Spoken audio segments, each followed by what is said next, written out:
j'espère que vous allez bien. Alors aujourd'hui, comme vous avez pu le voir, on se retrouve pour une vidéo tutoriel. Nous allons réaliser une boule suspension, style boule de Noël en fait. Donc très simple avec peu de matériel.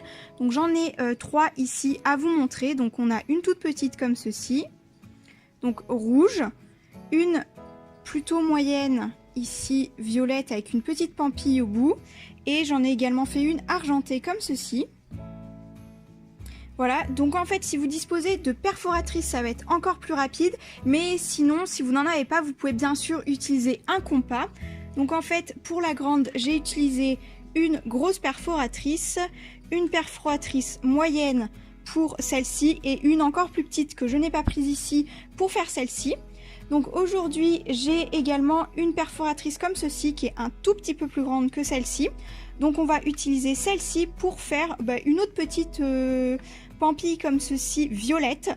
Donc j'ai des chutes de papier juste ici. J'ai quelques chutes de papier donc dans ce papier violet. Et si ça vous intéresse, c'est parti tout de suite pour la réalisation. Pour le matériel, vous aurez besoin de feuilles de papier. Donc moi ici j'ai pris des chutes, d'une perforatrice. Ici c'est une 4,5 cm, de la colle. Donc ma colle que j'aime vraiment beaucoup, c'est la Scotch comme ceci, que vous trouvez en grande surface et également en magasin de loisirs créatifs. Du fil, une aiguille, des perles. Donc là j'ai plusieurs aiguilles dans cette boîte-ci parce que suivant la taille de votre boule vous pouvez utiliser des plus grandes ou des plus petites aiguilles. Donc celle-ci elle fait à peu près la hauteur d'une sphère comme ceci. Ensuite là j'ai pas mal de perles, mais ici j'ai choisi mes petites perles, donc une petite étoile violette ainsi qu'une effet un peu violette et l'autre un petit peu plus rosé. Voilà, donc ça va être le matériel que je vais utiliser tout de suite. Alors, dans un premier temps, vous allez venir perforer 8 cercles comme ceci. Donc, vous pouvez bien évidemment les faire au compas. J'en perfore 8. Donc, j'en perfore 8 en fait tout simplement parce que ça fait plusieurs fois déjà que je fais cette création-ci. Donc, pas forcément pour Noël, mais pour un anniversaire, j'en ai déjà fait. Et j'ai fait plusieurs tests. Et en fait, 8, c'est ce qui m'a paru le plus sympathique en fait pour faire une boule pas trop consistante et ni trop dégarnie en fait.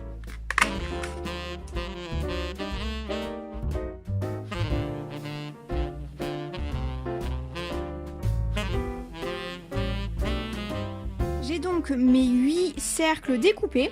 Je vais donc venir les prendre. Donc là c'est comme c'est du papier maé, il est un petit peu texturé d'un côté et plutôt lisse de l'autre. Donc là je vais garder le côté texturé comme la première boule que j'ai faite. Et là je vais venir plier en deux tout simplement sur le milieu tous les 8 cercles. Donc là à l'intérieur du pli j'ai la partie texturée. Et je renouvelle l'opération pour les 8.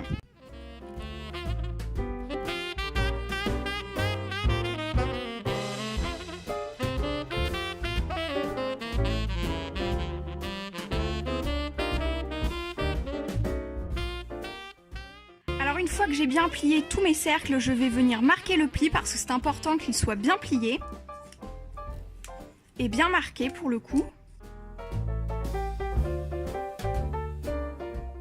Je viens prendre ma colle, donc celle-ci j'ai pris une gel glue en fait de Scotch qui ne sèche pas tout de suite, enfin elle fiche pas tout de suite au cas où j'ai besoin de rebouger les cercles pliés. En fait je vais venir les coller tous ensemble pour former ma sphère.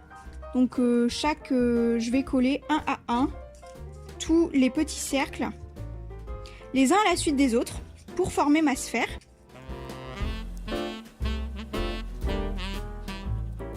Comme c'est une colle assez liquide et qui ne fiche pas tout de suite, je vais pouvoir bien mettre bord à bord tous mes cercles. Et si j'ai besoin de les rebouger au niveau des plis, il n'y a pas de souci là-dessus.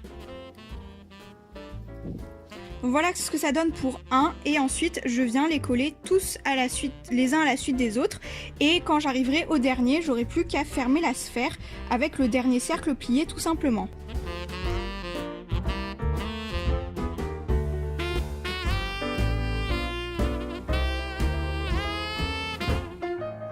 Ce que vous pouvez faire également pour l'assemblage, c'est faire 2 demi-sphères comme ceci.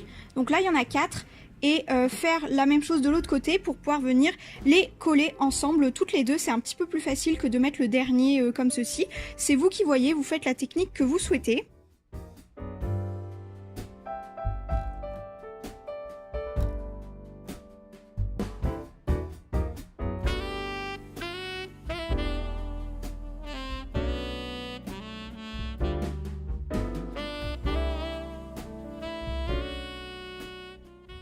La première partie du tuto est terminée, je peux manipuler un petit peu ma boule pour la former comme je veux, écarter les cercles de telle façon à ce que ce soit à peu près régulier.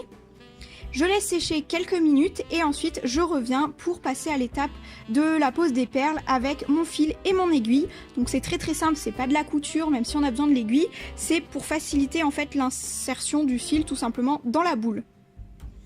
Voilà, une fois que ça a séché 5-10 minutes, je viens me munir de mon fil et de mon aiguille et je prends une première perle. Donc je vais prendre la perle rose qui sera au-dessus de ma boule et je viens prendre cette boule là que je traverse avec l'aiguille. En fait c'est tout simplement ce que je vous disais tout à l'heure, l'aiguille est un peu plus grande que la sphère, donc là j'ai pas du tout de mal à insérer le fil dedans. Après aussi ce que vous pouvez faire c'est insérer le fil avant même de fermer votre boule, mais moi je trouvais que c'était sympa de faire comme ceci avec les perles, ça donne un peu plus d'aisance pour pouvoir installer les perles. Donc là je viens prendre l'étoile, donc je prends l'étoile par la tête ici, parce que là c'est le bas.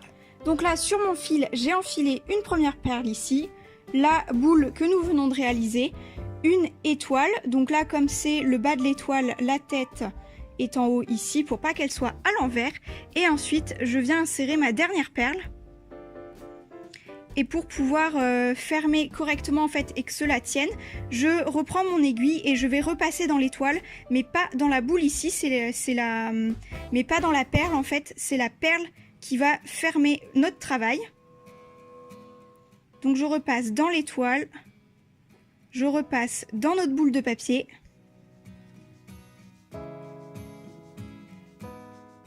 et ensuite je repasse également dans la perle ici. Donc voilà ce que ça donne. Comme on a du fil très fin, on va répéter l'opération 2-3 fois pour plus de solidité et on va venir fermer notre travail pour pouvoir l'accrocher et ce sera déjà terminé. Donc pareil, si je veux repasser plusieurs fois, je ne repasse pas dans la perle ici, je repasse directement dans la boule de papier. Hop, je passe dans la boule de papier et l'étoile en même temps. Et je peux repasser dans la perle, donc au niveau de l'étoile, mais pour faire demi-tour, bien évidemment, je ne repasse pas dedans. Donc pour redescendre, je ne suis pas passée dans la perle, je passe dans la suspension en papier, dans l'étoile et dans la perle. Et pareil pour remonter, cette fois-ci, j'évite la perle et je repasse directement dans l'étoile et dans la boule de papier.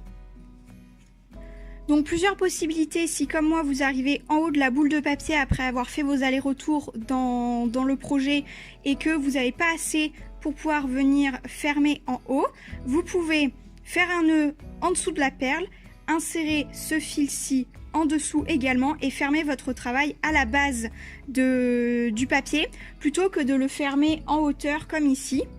Donc là je vous montre, j'avais fait un petit nœud au-dessus. Hop, si ça veut bien faire voilà, si ça veut faire la mise au point. Donc là le nœud était au-dessus mais vous pouvez le faire à la base de papier suivant le fil qui vous reste en fait. Et voilà pour cette suspension, donc c'est vraiment quelque chose de très facile. Comme vous pouvez le voir, mes cercles étaient un petit peu différents comme ceci. Donc en fait, franchement, il doit vraiment y avoir pas grand chose en millimètres dans mes perforatrices de différence en fait. Et voilà pour notre suspension qui est terminée. J'espère que cette vidéo vous aura plu. N'hésitez pas à me dire dans les commentaires ce que vous en pensez. Donc je pense vraiment que c'est quelque chose que vous pouvez faire très clairement avec vos enfants. Ça peut être super intéressant, même pour leur apprendre tout ce qui est découpage, etc. Bah, vous pouvez leur faire des cercles et puis c'est pas grave si c'est biscornu mais vous aurez fait un truc avec vos enfants et ça c'est vraiment super sympa. Ça fait une activité quand il pleut, vous pouvez pas sortir, etc. Je trouve que c'est vraiment vraiment très chouette. Donc j'espère encore une fois que la vidéo vous aura plu et je vous dis à très bientôt dans de prochaines vidéos. Ciao!